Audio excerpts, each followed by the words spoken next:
started getting bored. I was like, I don't feel like I'm learning anymore.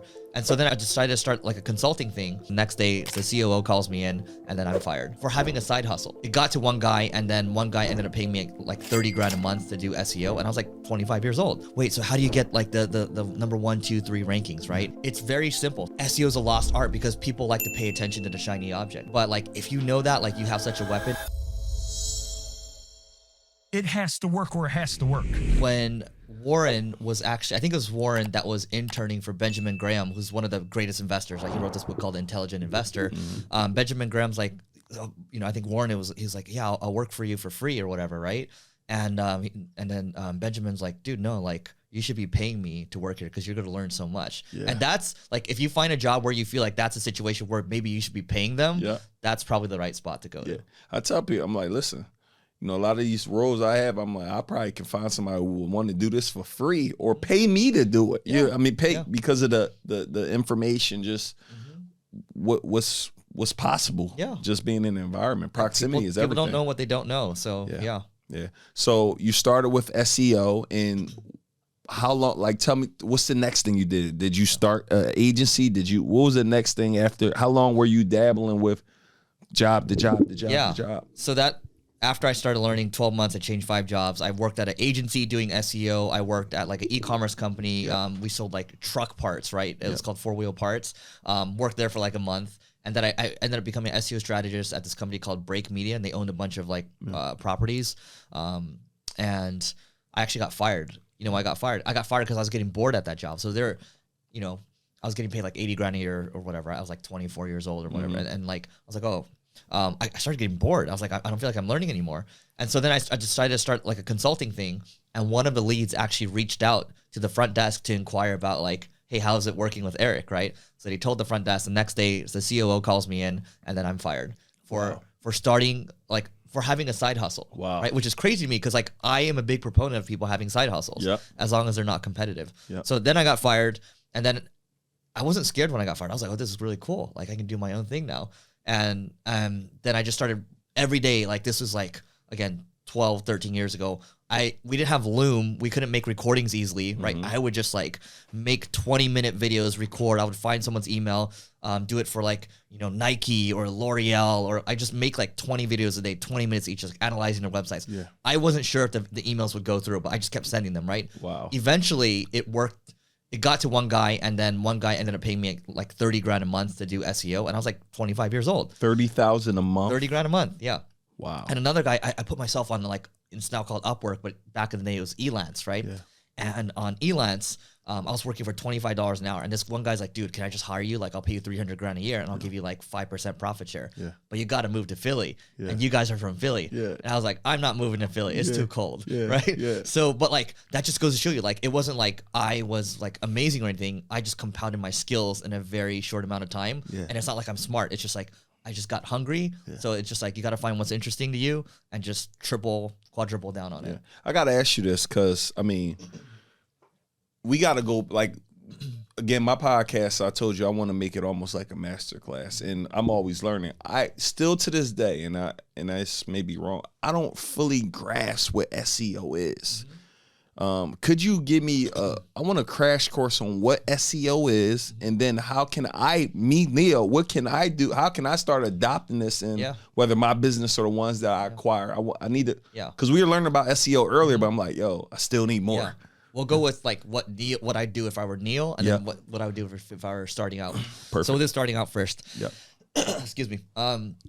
So if I were starting, like when I started out doing SEO, what does SEO stand for? Search engine optimization, right? And so when you go on Google, when you search for like white shoes or basketball shoes or whatever, it's like the ads are the ones that show up first. It says ads on it, and then you have the organic results. That's SEO, right? And when you rank highly on SEO, like you're gonna get the first 3 results typically get the lion's share of the clicks. If you get more clicks, you have a conversion rate on your website. So every like 1 to 100 people that buy on your website, that's a 1% conversion rate, right? Yeah. Then you just figure out what your average order value is, and then you can figure out like, oh, if I'm able to drive this amount more traffic, I'm gonna get this amount more revenue. So SEO seems like this black box because it's like, wait, so how do you get like the number 1, 2, 3 rankings, right? And it's very simple. Still in today we're recording in let's just call it the 2020s, right? We'll make this evergreen. Yeah. The top two factors when it comes to SEO are content and links. Yeah. Right. It's like, oh yeah, you got to create content. Well, that doesn't really help me that much. You got to figure out, one, you got to have a great, sure, you have to have a great title. You have to have good data in there. You have to do your keyword research. You got to figure out what your customers want, right? But then afterwards, where people mostly miss is they forget about the links portion. So if you start a brand new website, like links are like those blue things that you click, right? I hope we all know what links are. But like the more links you have, the more votes of confidence that you have, and the search engines see that. They're like, oh, there's so many sites linking, and like these sites are actually legit websites. So like if you're linking from like CNN or Nike or whatever, that's like super legit versus like, Eric's brand new website. Those might have a score of like, 90 out of 100. So to give me an example, I got a blog, right? Neo's blog or a newsletter. Yep. And my newsletter is teaching people how to grow and start companies. So is this an example of, hey, one of my favorite podcasts to listen to is Leveling Up by Eric Sue, and it's a link there? Is that? Yeah, that's an example of a link. Okay, got it. You're asking about links, right? Yeah, I'm just making sure. Exactly. So the more links I have on the site, the better, you're saying. Yeah, and this is where it gets a little technical, so let me know if I'm going a little too deep. But your score, your domain authority or your domain rating, so you can use these SEO tools, it'll score your site on a scale of 0 to 100, right? Yeah. The higher it is, the easier it is for you to rank for other things. So for example, our website on Single Grain, the agency that I have, our domain rating is about an 80, right? And that means whatever we tend to publish around marketing, because we publish so much marketing stuff, will rank highly. So if you search for my website, like we rank for a lot of agency stuff, like marketing agency, paid media agency, CRO agency, right? We rank like top 5 for like all of those. Yep. But that, I'll just tell you, I'll experience share first and we'll go into the weeds more. But when I first took over Single Grain, the ad agency, so I didn't found the company, I took it over back in 2014. And the site was only getting like 2,000 visits a month. When you say took it over, did you acquire it or work there? I acquired it, yeah. Okay, and I'll share the story in a bit too. Good. It all comes full circle. Yeah.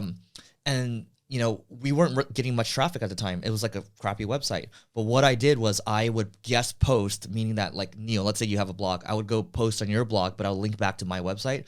But I would post on like, HubSpot's website. I would post on Social Media Examiner. Like these are legit websites, right? And I would always have it linked back to my site.